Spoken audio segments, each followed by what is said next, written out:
Tubaha ikaze bakunzi bacu hano kuri Iranzi TV. Katubabwire mwese ngo karibu abashyitsi, abasangwa mwese, byaba byiza mukurikiranye kino kiganiro. Ntago twirengeje abantu baba barwaye, bari mu bitaro, abantu bapfushije se, umuntu wese utishimye, umuntu ufite amarangamutima atishimye, turamwihanganisha. Ibijya biza bigashira, biraza bigashira, ibihe byo kurira biraza bigashira, umuntu akongera agaseka. Ibihe byo kurwara biraza bigashira, umuntu akongera akagenda.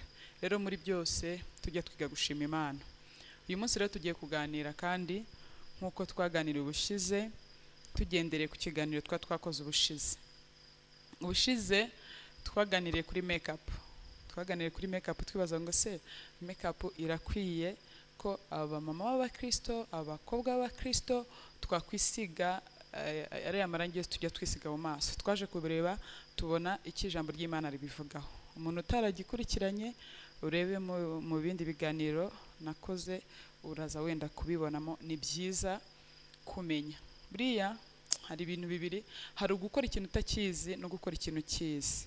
Ni ibintu bitandukanye. Rero ni byiza kumenya, tukamenya niba uri umukristo, niba uri umumama ukijijwe cyangwa se umukobwa ukijijwe, ni byiza ko tubikora tubizi neza n'impamvu yabyo. Rero turangiza ikiganiro twari twavuze ko tuzaza tuganira hejuru y'imyambarire. Ni gute umumama w'umukristo yakwambara, ni gute umukobwa w'umukristo yakwambara. Bigendera none n'abantu babisabye muri comment batubwira ati tuzatuganize ku myambarire. Ni gute kwambara ipantaro n'icyaha, gusuka imisatsi n'icyaha, ibyo ngibyo nibyo tugiye kuvugaho. Nibyo rero ngira ngo mbiyegerezemo tubiganireho. Ni gute umumama w'umukristo yakwambara, ni gute umukobwa w'umukristo yakwambara. Se hari abayibye bavuga ati kwambara miniskirt, ntabwo umukristo akwiriye kwambara miniskirt. Hari abavuga ati umukristo ntakwiriye kwambara ipantaro, ariko ibyo byose Bibiliya bivuzeho. Kandi wenda hari ibindi Bibiliya wenda yaba itaravuzeho, nabyo tubiyoborwamo tubitewe. Imana yaduhaye ibintu bibiri bikomeye. Imana yaduhaye umutimanama n'umwuka wayo wera. Rero ibintu bibiri itagiye ivugaho, ibyo tubiyoborwamo n'icyo umutimanama wawe ubikubwiraho, n'icyo umwuka w'Imana uri muri wowe ubikubwiraho.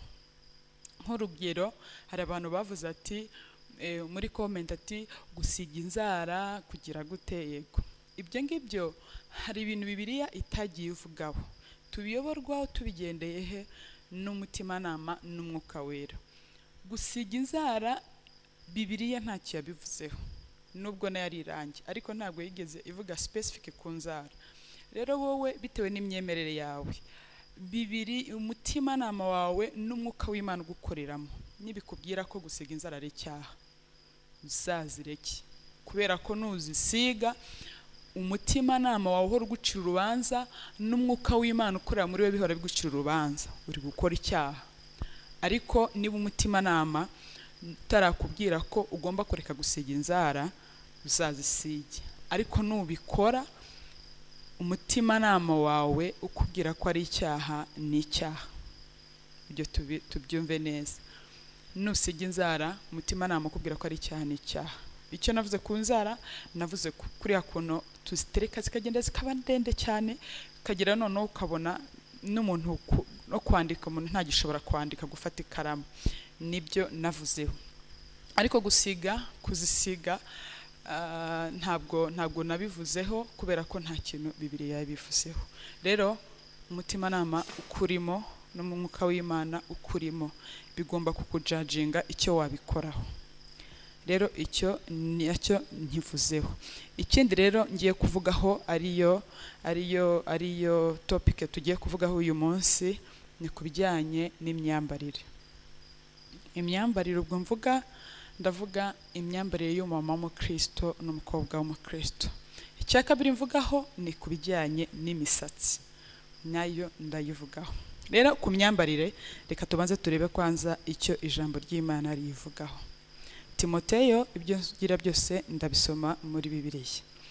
Timoteyo igice cya mbere, Timoteyo wa mbere ibice 2 umurongo wa 9 kugeza ku wa 10. Katurebe icyo Bibiliya ibivugaho. Timoteyo wa mbere ibice 2 umurongo w'9 kugeza ku wa 10. Yego, Bibiliya iravuga ngo 2:9 kugeza ku 10. Reka ariho tuvuga. Biravuga ngo inshingano y'abagore, iyo ni title y'ijambo. Avuga ngo kandi n'abagore nuko ndashaka ko bambara imyenda ikwiriye, bakagira isoni, birinda kandi barimbisha kuboha, kandi batirimbisha kuboha umusatsi cyangwa izahabu cyangwa n'ibindi byose. Hano Bibiliya ikintu cya mbere, iri ni urwandiko rwa Paul yandikiraga Timoteyo, yaramubwira ati ari kugenda yagiye atanga inshingano z'abantu bose, ingero zose. Hano yarageze ku nshingano z'abagore, aravuga ngo abagore nabo ndashaka ko umugore yambara umwenda umukwiriye, umugore yambara umwenda umukwiriye. Hano Paul ntabwo yigeze avuga umwenda specific, avuge ngo umugore niyambara igitenge, niyambara ijipo, niyambara ipantaro, niyambare umwenda umukwiriye. Uko niko Timoteyo yavuze. Ikindi yavuzeho ni ukwiboha imisatsi, ndaza kubivugaho nyuma nicyo ndangirizaho. Noneho tukiri kuri ibi by'imyenda, turagenda Deuteronomy 22:5, gutegeka kwa 2:22-5. Turebe noneho aho bavuze ijambo abantu benshi bajya bashingiraho bavuga ko abagore batagomba kwambara n'abagabo. 20, gutegeka kwa 2:22-5. Ibi turi kubwira abamama bakijijwe n'abakobwa bakijijwe. Gutegeka kwa 2:22-5. 22:5 haravuga ngo umugore cyangwa umukobwa ntakambarane n'umugabo, kandi umugabo ntakambarane n'umugore, kuko ukora atyo wese ari ikizira Uwiteka Imana yawe yanga urunuka. Hano mu gutegeka kwa 2 niho havuze gutya ijambo. Rero abantu benshi bajye bashingira bavuga ati umugore ntakambare n'umugabo. Hano aravuga, hano ni igihe Mose arimo atanga amategeko, aravuga ati umugore n'umukobwa ntibakambare n'umugabo, umugabo nagira imyambaro yiwe n'umugore nagira imyambaro yiwe. Hano Mose ntiyigeze avuga imyenda runaka, ntiyigeze avuga umwenda runaka. Umugore cyangwa umukobwa ntakambare n'umugabo. Rero iri jambo, iyo abantu bagendeye kuri iri jambo, niho bakuraho ko umugore adakwiriye kwambara ipantaro.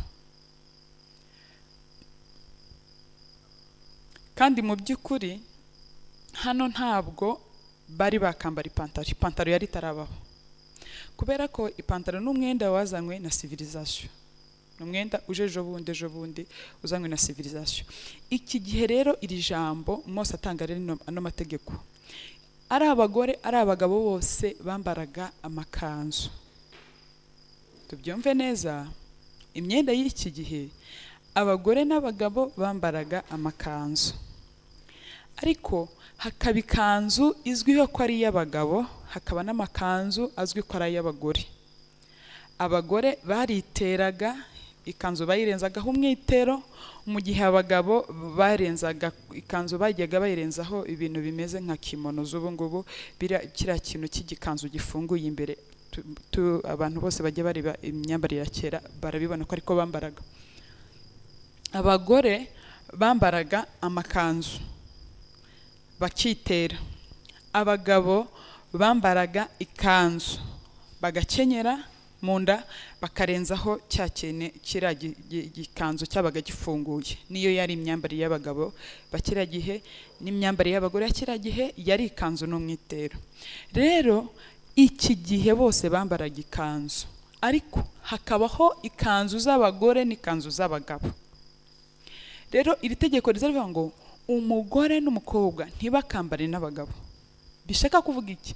Umugore ntakambare yijyanisha, yisanisha n'umugabo. Ntihabeho umwambaro w'umugore, habeho n'umwambaro w'umugabo. Ariko ntibigeze bavuga ipantaro, kubera ko ipantaro ije ejo bundi. Kimwe na n'ubu ngubu rero, kuri njyewe kwambara ipantaro ntago ari icyaha. Kubera iki? Hagomba kubaho ipantaro y'umugabo n'ipantaro y'umugore. Icya kabiri, si buri pantaro gusa umugore yambara. umugore w'umukristo ntugomba kwambara ipantaro igufashe igaragaza imiterere yawe yose. Ambara umwenda ugukwiriye nk'uko Paul yandikiye Timoteyo. Ambara ipantaro igukwiriye, ambara ipantaro ikubahisha, kubera ko nituvuga ngo ijambo ry'Imana rivuga ngo umugore ntakambare n'umugabo, nta pantaro irimo hano. Kandi ipantaro si wo mwenda wonyine umeze nk'uw'abagabo nk'amashati. Kubera iki umugore yambaye ishati imeze nk'iy'abagabo batabitindaho, ahubwo wambara ipantaro akarugo babitindaho. Kuri njyewe rero ngendeye ku ijambo ry'Imana, ku ipantaro si ikibazo, kwambara ipantaro si icyaha, ahubwo ambara ipantaro y'abagore. Wambara ipantaro igukwiriye, ureke kwambara umwenda ugukozeza isoni, ureke kwambara umwenda watuma buri muntu akubahuka. Nk'umumama w'umukristo n'umukobwa w'umukristo, menya ipantaro ukwiye kwambara n'iyo udakwiye kwambara. Ntibivuze ngo ipantaro ni icyaha, kubera ko ntaho tujya dusoma muri Bibiliya bavuga ipantaro. Bavuze ngo umugore ntakambarane n'umugabo, umugabo ntiyisanishe n'umugore, umugore nawe ntiyisanishe n'umugabo. Ni ukuvuga ngo nambara ipantaro n'umugabo yambara ipantaro, ariko utubona abone ko uyu ari umugore n'uyu ari umugabo, kubera ipantaro twambaye ziratandukanye. Icya kabiri navuga kuri ijambo ryo kuvuga ngo umugore ntakambare n'umugabo, ari ryo shingiro ryo kuvuga ngo umugore ntiyisanisha n'umugabo. Ntugomba kwisanisha. Urabona nk'ubu ngubu, tureka dutangiye nk'urugero, abantu babatinganye. Urabona umukobwa w'umutinganye akora ibishoboka byose ku buryo yisanisha n'umugabo. Biriya niko kwambara n'umugabo, biriya niko kwambara umwambaro w'umugabo. Kubera iki? Ari figa yiwe arayihindura. Ariyo mpamvu njyewe ntemera ibi bintu byo kujya muri gym ku bagore akubaka umubiri. Body building njyewe ntago nyemera. Kubera iki? Kubera ko ituma umugore atakaza figa yiwe agafata figa y'umugabo. Biriya n'ubundi niko kwambara n'umugabo nyako. Kubera iki? Watakaje figa yawe ukubona atakwegereye, utakuzi, arebye figa yawe avuga ngo uyu ni umugabo. Rero ijambo ryaratubwira ngo umugore ntiyambare n'umugabo. Ukora ibishoboka byose mu myambaro yawe ntiwisanishe n'umugabo. Umugabo niyambara ipantaro yiwe izirahari zagenewe abagabo, n'abagore bambara ipantaro zabo zirahari zagenewe abagore. Kubera ko be kugendera gusa ababyumva, be kugendera gusa ku mwambaro ipantaro, kubera ko si wo mwenda wonyine usa n'uw'abagabo. Hari n'amashati, hari n'ama-t-shirt, hari byinshi twareba bisa n'abagabo, bisa n'iby'abagabo. Rero ikigenderewe ni iki? Kwambara ipantaro kuri njyewe bigendeye ku ijambo ry'Imana ntago ari icyaha, kubera ko hagomba kuba ari ipantaro y'abagabo n'ipantaro y'abagore. Kubera ko n'ikiriya gihe bandikira ijambo, n'ubundi abagore n'abagabo bose bajyaga bambara amakanzu, ariko hakabaho ikanzu y'abagore n'ikanzu y'abagabo, byose bikagira itandukaniro ku buryo n'umwana yigera akamenya ngo iyi ni ikanzu y'umugabo, iyi ni ikanzu y'umugore. Rero icyo ni kimwe nagira mvuge, tugendeye ku ijambo ry'Imana, umugore ntakwiye kwambara n'umugabo. Ikigenderewe ni iki? Umugore ntagomba kwisanisha n'umugabo. Umugore naba umugore, n'umugabo naba umugabo. Ntugomba gukora ikintu cyose cyatuma abantu bayoberwa gender yawe. Hoya.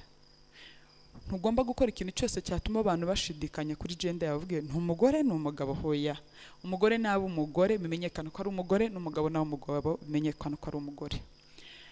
Ngarutse kuri iki kintu nari mvuze cyo kuba ntemera body building, njyewe impamvu ntayemera suko ntemera sport, suko ntemera gukipinga umubiri neza. Hoya, ndabyemera rwose. Ikintu cya mbere, umumama w'umukristo ugomba kuba uzi gufata umubiri wawe neza. Hari izindi sport wakora zatuma ufata umubiri neza, atari kuja biriya byo kubaka umubiri ugasanga umugabo afite muscles n'umugore afite muscles. Ntago ari byo. Umugore agomba gukipinga figa yiwe y'umugore. Igihe cyose umuntu amubonye umumama w'umukristo, ugomba gukipinga figa yawe yo kuba uri umumama. Ubu umumama, imiterere yawe y'umumama, ibintu bya byose bigaragara kuri umumama. Ureke kwisanisha n'abagabo, ntugire amatuza. Ubu ngubu muri kubireba cyane cyane n'ibintu bisa nkaho bigezweho, ko abakobwa bajya muri gym bakubaka imibiri bakagira. Rwose body building kuri njyewe ntago nyemera, kubera ko Imana nimba yaradutandukanyije kuri figa, kubera ko dushaka kwisanisha n'abagabo. Tugire figa zabo. kandi nta mugabo ndabona usibye nyine ikibazo abariho uyu mwuka butinganye niba usanga wenda bashaka abagabo bashaka kwisanisha n'abakobwa, ariko inshuro nyinshi usanga abakobwa ari bo ubu ngubu nibo babiharaye kujya kubaka umubiri akisanisha n'abagabo. Rero umwambaro w'umugore n'ubw'umugore n'umwambaro w'umugabo w'umugabo. Ipantaro y'umugore irahari, kandi wa mama we nujya kwambara ipantaro, ambara ipantaro ikubahisha, ambara ipantaro igukwiriye ku buryo umuntu nakubona avuge ngo uyu mama ni umukristo. Rero ntabwo ubukristo twabutandukanyiriza mu ntuza mu myambaro, ariko at least nuko turi inyuma nabyo bifite icyo bimara. Icya kabiri, kuri miniskirt, ijipo ngufi. Umumama ntabwo ugomba kwambara ijipo iri hejuru y'amavi. At least niba ukunda kwambara ibintu bigufi, ambara ibintu biri munsi y'amavi. Kubera iki? Ijambo ry'Imana ryatubwira ngo wirinde utabigisitaza kuri mugenzi wawe. Nta mpamvu zo kugira ngo wambare umwambaro uri bubangamire mugenzi wawe. Wambara umwambaro, wambara ijipo uri bujye gusenga ntihesha amahoro uwo mwicaranye. Ambara ijipo igukwiriye, ambara umwenda upfutse ubwambure bwawe, upfutse isoni zawe. Ambara ijipo iri munsi y'amavi, we kwambara umwenda iri hejuru y'amavi, kandi ubu ngubu bisa nkaho ari byo biriho cyane. Rero umumama nimba ugiye kwambara ijipo, miniskirt ntabwo ari y'abamama bakijijwe n'abakobwa bakijijwe. Abamama bakijijwe bikwiye ko twambara imyenda idukwiye, imyenda idukwiye, ijipo igukwiye, ipfutse amavi yawe, iri munsi y'amavi, itaguteye isoni.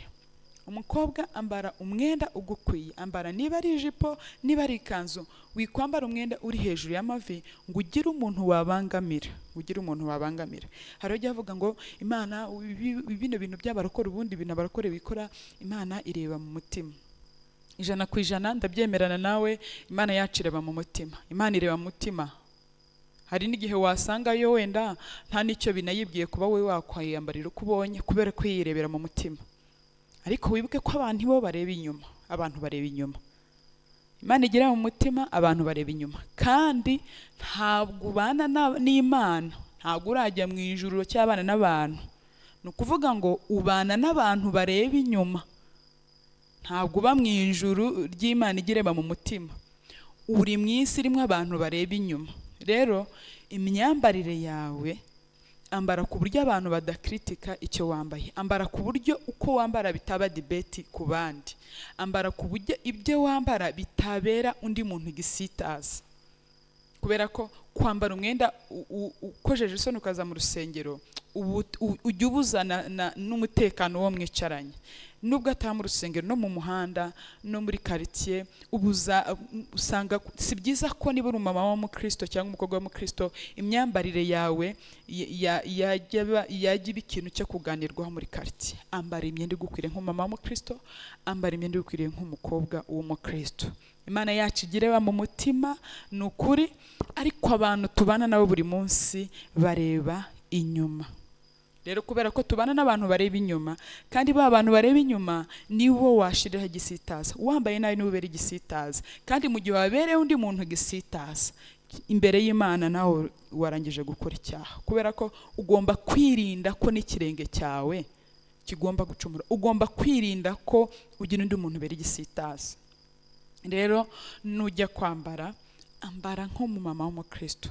Imyenda rwose irahari, kwambara nk'umusirimu cyane umukristo. Gusirimuka si ukwambara imyenda migufi, gusirimuka si ukwambara ipantaro zigufashe zikwambika ubusa kandi wambaye. Gusirimuka nta oya, wakwambara ipantaro nk'umusirimu w'umukristo bigakunda. Wakwambara ijipo, wakwambara ikanzu bigukwiriye nk'umumama w'umukristo, ku buryo imyambarire yawe ubwayo itagira undi muntu yabuza kuza mu rusengero. Ku buryo umuntu atabona uko wambara ngo avuge ngo uriye ko twambara kimwe kandi akijijwe. Byibuze imyambarire yawe ubwayo igira umuntu yazana imbere y'Imana. Icyo ni kimwe tuvuye ku myambarire. Imyambarire tuvuze ko kwambara ipantaro mu by'ukuri ntago ari icyaha, kubera ko ntabwo Bibiliya yigeze bivuga. Ariko ngaruke kuri iki kintu, muri wowe Imana yashizemo ibintu bibiri, ishizemo umutimanama, ishyiramo n'umwuka wayo. Umutimanama nakubwira ko utagomba kwambara ipantaro ari icyaha, uzareke kuyambara, kubera ko nuyambara umutimanama uhora ukubwira ko ari icyaha, uzaba uri gukora icyaha. Umwuka w'Imana ugukoreramo nukubwira ko kwambara ipantaro kuri wowe ari icyaha, uzareke kuyambara, kubera ko umunsi uzayambara umwuka w'Imana ahora akubwira ko utagomba kwambara ipantaro ari icyaha, uzaba ukoze icyaha. Rero niba dufite mwuka w'Imana dukijijwe, tukagira no mutimanama, umutimanama w'abantu bose barawugira, ari abakijijwe n'abadakijijwe bagira umutimanama. Niba rero tubifite, bibereyeho kudushyira mu kigero gikwiye, bibereyeho kudukosora, bibereyeho kudushyira ku kigero gikwiye. Rero mu gihe cyose umutimanama uzakubwira ko utagomba kwambara ipantaro, yireke. No kubwira ko umwuka w'Imana akubwira ko utagomba kwambara ipantaro, yireke, nubwo ntacyo bitwaye abo muri kumwe, ntacyo bitwaye itorero ryawe, yireke, kubera ko mu gihe uzabikora umutimanama utaguha amahoro n'icyaha. Buriya hari ibyaha byagiye biza Bibiliya itigeze yandikaho, byagiye biza nyuma, bikomeje no kuza, ariko umucamanza wabyo ni iki twemeza ko ari ibyaha cyangwa atari ibyaha? Ni iki? Ni umwuka w'Imana n'umutimanama. Rero ni byiza kubyumvira. Icyo tukwivuye. Icya kabiri turi buvugeho ni ikijyanye n'imisatsi. Ese birakwiye ko umumama w'umukristo n'umukobwa w'umukristo utereka imisatsi, usuka imisatsi, ugira imisatsi? Kubera ko hari abantu benshi bumva ko umuntu iyo yakijijwe kabisa, umurokore nyawe, umuntu wakijijwe, utagomba gutereka imisatsi, ugomba kuba wiyogoshesheje, ufite kanatirere gasuka wogoshe. Niki Bibiliya bivugaho? Niki ijambo ry'Imana rivugaho? Umumama w'umukristo agomba gusuka imisatsi? Umumama w'umukristo agomba gutunga imisatsi miremire, cyangwa umukristo agomba guhora yiyogoshesheje? Reka turebe icyo Bibiliya bivugaho. Turasoma Abakorinto ba mbere, ibice turahera igice cya 10 chapitre ya 15, igice cya 13. Reka duhera aho ngaho kugeza umurongo wa 16. Abakorinto ba mbere chapter 11 13 to 16. Reka turebe icyo Bibiliya ibivugaho. Umumama w'umukristo agomba gutereka imisatsi, agomba gusuka imisatsi, cyangwa se umukristo agomba kugira agasatsi gakeya? Reka turebe n'iki ijambo ry'Imana bitubeho, kubera ko dufite itegeko nshinga Yesu yadusigiye, ari ryo Bibiliya. Niho turebera amategeko yose, niho Bibiliya niho turebera imyitwarire y'abana b'Imana mu isi, niho turebera imyitwarire y'abana b'ubwami bw'Imana mu isi, uko babayeho, uko byose niho tubirebera. Rero reka turebe hano icyo Bibiliya bivugaho. Turahera ku murongo wa 13 tugere ku murongo wa 15.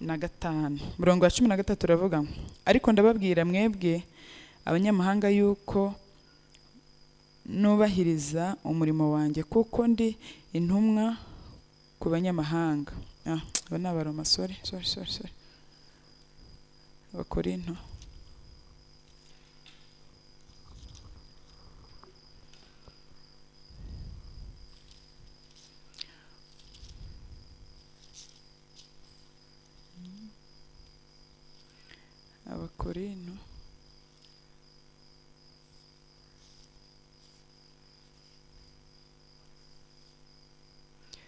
Abakorinto ba mbere 11.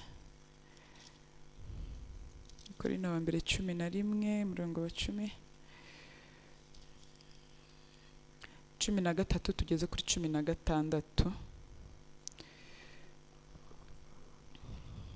13 kugeza 16 aravuga ngo: ubwanyu mubitekereza uko biri, mbese birakwiye ko umugore asenga Imana adatwikiriye umutwe? Kamere yanyu ubwayo ntibahamiriza yuko umugabo iyo ahirimbije umusatsi umukoza isoni, naho umugore iyo ahirimbije umusatsi akaba ari ubwiza bwe? Koko yahawe umusatsi mu cyimbo cy'umwambaro wo ku mutwe.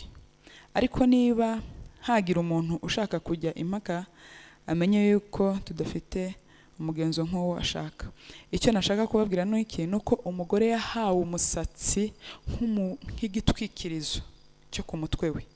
Umugore yahawe umusatsi nk'igitwikirizo cyo ku mutwe we. Bivuze ngo umugore agomba gutunga imisatsi. Umugore ntagomba kogosha umusatsi. Umumama w'umukristo ntugomba kogosha umusatsi.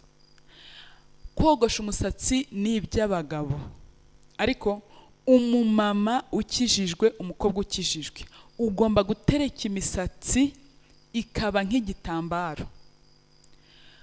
Hari abantu bagiye babyitiranya akumva ko kwambara igitambaro, iyo umuntu akijijwe agomba kwambara igitambaro. Umugore yambara igitambaro ryari? Umugore yambara igitambaro mu gihe yogoshe umusatsi, ariko ntibikwiye ko umugore yogosha umusatsi. Ariko mu gihe yogosha umusatsi, muzasome kino gitabo, musome, mugende musome ino chapitre yose mirangize. Abakorinto ba mbere 11, nushaka uhere ku murongo wa mbere umanuke hose ugeze ku murongo wa 16 uzabisangaho. Bivuga ngo umugore yambara igitambaro ryari? Umugore yambara igitambaro mu gihe yogosha umusatsi, ariko ntibikwiye ko umugore yogosha umusatsi. Umugore agomba gutereka umusatsi ukaba mwinshi. Uyu musatsi rero kuwutereka ntagomba kugira ibindi yongeramo ngo agenda udefrize, hoya.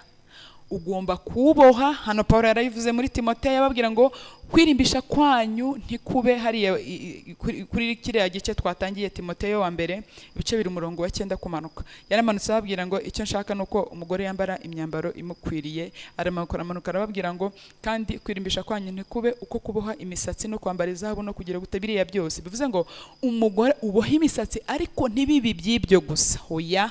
Umurimbo nyawo ukwiye wa mbere wo kwitabwaho n'uw'imbere, n'uw'ingeso nziza, n'uw'imirimo myiza, niwe murimbo wa mbere. Hanyuma kuboha imisatsi, ubohe imisatsi utagize ibindi, ntujye kudefriza, utunge imisatsi yawe iri naturelle, uyitunge ibe myinshi ku kigero ushaka cyangwa se iyo ishobora kugeraho. Uyibohe kubera ko biremewe, kubera ko nutawitaho ukaba umwanda nabwo ni icyaha. Kubera ko umugore ntago agomba kugira umwanda uhereye ku mubiri wiwe, mu rugo atuyemo ndetse n'abana. Rero umugore ukwiye kuboha umusatsi. Wirimbishe kuboha umusatsi, uwutereke ku kigero ushobora kugeraho. Umugore ntago agomba kogosha umusatsi. Mu gihe rero byabaye ngombwa ko uyu mugore yogosha umusatsi, ntabwo agomba kugenda atawutwikiriye. Nicyo gihe umugore agomba kwambara igitambaro. Umugore agomba kwambara igitambaro mu gihe yogosha umusatsi, kubera ko umusatsi ni igitwikirizo cy'umutwe w'umugore. Mu gihe rero wawukuyeho, ugomba kugenda wambaye igitambaro. Tubitandukanye rero, dutandukanye ko gukizwa cyane ari ukogosha imisatsi, no gukizwa cyane ari ukwambara igitambaro. Twambara igitambaro mu gihe twatandukiriye ihame ryo kutogosha umusatsi. Mu gihe wogosha umusatsi rero, ibuka gutwikira. Ariko icyambere, ntugomba kogosha umusatsi. Kogosha umusatsi ni iby'abagabo, nk'uko umugabo atagomba gutereka umusatsi. Umugabo ntabwo agomba gutereka umusatsi, umugabo agomba kogosha umusatsi. Umugore nawe ntagomba kogosha umusatsi, agomba gutereka umusatsi, kubera ko umusatsi ni igitwikirizo cy'umutwe w'umugore, ni igitambaro gitwikira umutwe w'umugore. Rero iki nacyo tucyumve. Umama w'umukristo kirazira kogosha umusatsi. Kirazira ntukogosha umusatsi, kubera ko umusatsi ni igitwikirizo cy'umutwe wawe. Wutereke ugere ku kigero wumva ushaka, wubohe uko ushaka, ariko ntibibi byo gusa. Niko Paulo yandikiye Timoteyo, ntibibi byo gusa, wirimbishe n'imbere. Ariko kubera ko turi kuvuga imyambaro y'inyuma, nibyo tugarukiraho cyane. Tereka umusatsi, kubera ko umusatsi ni igitwikirizo cy'umutwe. Kubera ko umutwe w'umugore ntabwo ugomba kugenda uharanguye utariho umusatsi. Umusatsi wawe urimbishe, we kugira umwanda, witeho. Mu gihe rero habayeho impamvu runaka ikomeye wogosha umusatsi, wenda warwaye, byagenze gute, wagizeho impamvu ituma wogosha umusatsi. Ushobora kugira indwara runaka igatuma wogosha umusatsi. Rero mu gihe habayeho iyo mpamvu, kirazira kujya mu nzu y'Imana, kirazira kugenda utawutwikiriye. Shaka umwenda uwupfuke, kubera ko umutwe w'umugore ntabwo ugomba kugenda udatwikiriye. Ibitwikirizo bibiri by'umutwe w'abagore ni bibiri dufite, ni igitambaro n'umusatsi. Ariko igitambaro kiza ku mwanya wa kabiri, umwanya wa mbere ni umusatsi. Rero gukizwa cyane ntabwo ari ukogosha umusatsi no kwambara igitambaro. Kogosha umusatsi ni icyaha, ni icyaha. Kogosha umusatsi nabyo uba wisanishije n'abagabo, kubera ko abagabo nibo bemerewe kogosha umusatsi. Rero dutereke imisatsi abagore, tuyiteho, uyisuke. Gusuka si icyaha, kurimbisha umusatsi wawe ntabwo ari icyaha, ahubwo icyaha ni ukureka ukagira umwanda. Kwambara igitambaro cyane ntabwo ariko gukizwa, kubera ko ujya wambara igitambaro kubera ko hari wenda umusatsi utawuteretse wawogoshe, uba wishe itegeko. Kubera ko itegeko rya mbere, umugore ugomba kugira imisatsi myinshi igatwikira umutwe wawe. Mu gihe rero itariho, utwikije igitambaro, icyo tukivuyeho. Rero ibindi mwagiyemo mutuganirizaho ni byiza, muduhe n'andi makomenti uko ubyumva. Niba hari izindi research wakora nawe wazisharinga muri komenti, noneho ikaba debate kugira ngo turusheho kumera nk'uko bikwiye. Niba ukijijwe uri mama w'umukristo, urusheho kumera nk'uko bikwiye. Niba uri mama w'umukristo, turusheho kugenda nk'uko bikwiye. Byibuza imyifatire yacu yo hanze byonyine ubwayo ibe yatangwa ubuhamya bwiza kuri twebwe. Hanyuma iby'umwuka nabyo tuzajya tubivuga, kubera ko ni byiza ko twita inyuma n'imbere. Ikindi mama w'umukristo, si byiza kujya kubaka umubiri. Oya. Si byiza kubaka, mvuga ntabwo ari ukujya no kurya biriya byo kurya no kwitaho bisanzwe. Oya, kubaka mvuga ni ibingibi biriho ubu ngubu byo kujya muri gym, ugasanga umugore yatakaje shape yiwe, afite indi shape y'abagabo. Ntabwo ari byiza. Umugore bahura umugore, ugaragare uri umugore, figa yawe ubwayo igaragaze kuri umugore. Ikindi, iteka umubiri wawe, we kugira umubiri ujagaraye, we kugira umubiri ujagaraye, nzabivugaho kubera ko siroga yicano n'iki, ni ubuzima buzima n'umubiri muzima, ubugingo buzima n'umubiri muzima, niyo siroga yicano. Bivuze ngo tuzajya tuvuga ku by'umubiri, tuvuge no ku by'ubugingo, kubera ko wubatse kimwe ugasiga ikindi, nta na kimwe cyakubakika. Mu gihe ufite umubiri muzima udafite ubugingo buzima, n'umubiri si muzima. No mu gihe ufite ubugingo buzima butari mu mubiri muzima, nabwo ntabwo buhagaze neza. Rero ni byiza ko umukristo twubaka ibi bintu byombi, twubaka umubiri muzima n'ubugingo buzima. Umubiri muzima kubaka, duhera mu byo turya, uko tubayeho, uko dufata imibiri yacu, niho tuwubakira. Ubugingo buzima kubwubaka bira mu marangamutima, mu bitekerezo, ibyo tugaburira ubugingo bwacu niko kubyubaka. Rero tuzabivugaho, ariko ubu ngubu icyo twari tukiriho ni iki ngiki. Turi ku myambarire, imyambarire y'umumama w'umukristo n'umukobwa w'umukristo. Ambara nk'umukobwa w'umukristo, uko ubona wese abona ko uri umukristo. Niba uri umuririmbyi, ambara ku buryo niba uhagaze uri kuririmba, umuntu ukibona gusa inyuma abone ko uri umukristo, n'ibyo ugiye kuririmba ari by'ukuri. Niba uri umukristo usanzwe, nubwo waba udafite icyo ukora mu nzu y'Imana, ambara nk'umukristo, ambara nk'umukristo. Rero ipantaro kuri njyewe ntabwo ari icyaha, kubera ko ntabwo Bibiliya yigeze ivuga ipantaro. Oya, icyo Bibiliya yanze ni ukwisanisha n'abagabo. Kogosha imisatsi kuri njyewe ntabwo ari icyaha. Ni icyaha njyewe kuri njye kogosha imisatsi, ni icyaha. Kubera ko umugore ugomba gutereka imisatsi ikaba myinshi, ugomba kurimbisha umutwe wawe, ugomba kuwita nk'uko wita ku bindi byose. Rero umugore utereka imisatsi kandi uyirimbisha. Kogosha umusatsi ni icyaha. Umugore ntabwo ugomba kogosha umusatsi, ugomba gutereka imisatsi yawe ikaba myinshi, ugomba kuyirimbisha, ugomba kwitaho ikagira isuku, kubera ko umusatsi ni ubwiza bw'umugore.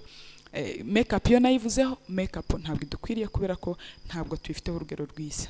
Mama w'umukristo, ni byiza kuba naturel, ni byiza kuba uburiwe, ni byiza kuba proud y'ukuri, ni byiza, kubera ko ubwiza twashakiye muri makeup ntabwo buba bugihari. Ntabwo ndabize muri comment hari abantu batabyumvise kimwe, hari abantu batabyize, ariko ni byiza.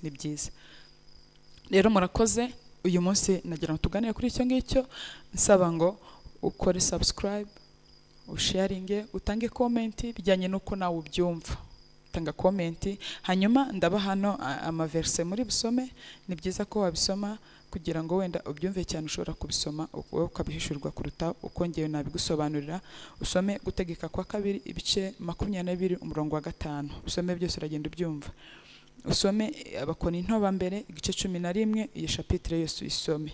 Hanyuma usome Timoteyo wa mbere 2:9 kugeza ku 10 aho uri bwumvire bugarukirize. Hanyuma uze gusoma kandi Abaroma 14:13. Wirinde udashira igisitaza imbere ya mugenzi wawe bitewe n'imyambarire yawe. Niba uri umukristo ambara nk'umukristo, imyambaro yawe ubwayo igaragaza ko ukijijwe. Murakoze, kora subscribe ino channel tuyizamure.